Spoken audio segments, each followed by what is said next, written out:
It's almost a sort of perfect storm in a way, isn't it? We know that during the pandemic there were more and more cases of domestic abuse. And at the same time now we've got a cost of living crisis, which is making the very places that those people ought to be able to go to difficult to maintain.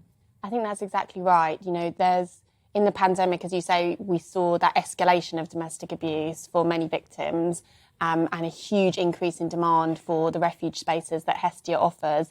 And in fact, we opened 2 emergency refuges just to try and meet that demand during that time. And there's lots of evidence that, you know, economic recessions, those pressures, they put more pressure on those households where domestic abuse already exists.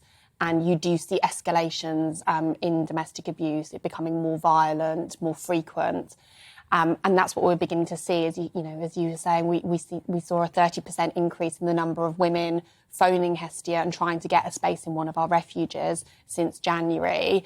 And it's only the early days of the cost of living crisis. So we're really concerned about that trend. And at the same time, you know, when a woman and often her children arrive at one of our refuges, often they literally arrive with the clothes on their back. They've left everything behind. They have nothing. And they might stay in our refuge for 6 months or so, but then they move on and they will move into their own flat or their own house.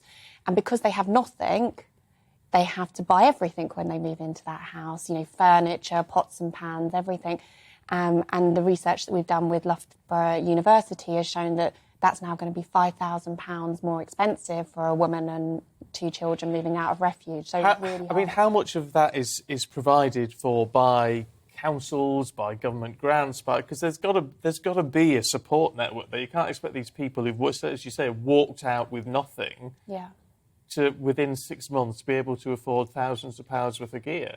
So there isn't a established scheme for women moving out of refuges. So typically we would either support women to make applications to local grants, or we actually raise funds from donors. And so we have a pot of money that we're able to support women, you know, to buy white goods and to buy those basics as they move into their next accommodation. But there isn't a system for that to happen anyway. And so we're going to have to increasingly rely on donations and the generosity of the public to enable us to support women to move on, because you can't have a mum and 2 children who've experienced all of that trauma move into a house where they haven't got a bed or they haven't got, you know, the basics. You know, that can't be what we expect. Well, that's what I was wondering. I mean, you say you opened up 2 emergency centres just post-pandemic to cope with what the pandemic was causing. But how much does it cost to set up a refuge?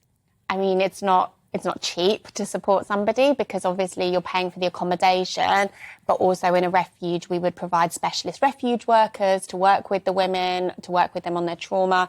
Hestia always fundraises to make sure that we have children and family workers to support the children, to do all of that work. But I mean, food, fuel, you know, as you said, bedding, everything like that must cost a fortune to even set one up. And the main infrastructure for supporting refuges is provided normally by local authorities, but there just weren't enough. You know, it's always been the kind of Cinderella service of the funding world, and there just weren't enough bed spaces. So we did have to raise, you know, hundreds of thousands of pounds to be able to open those emergency bed spaces.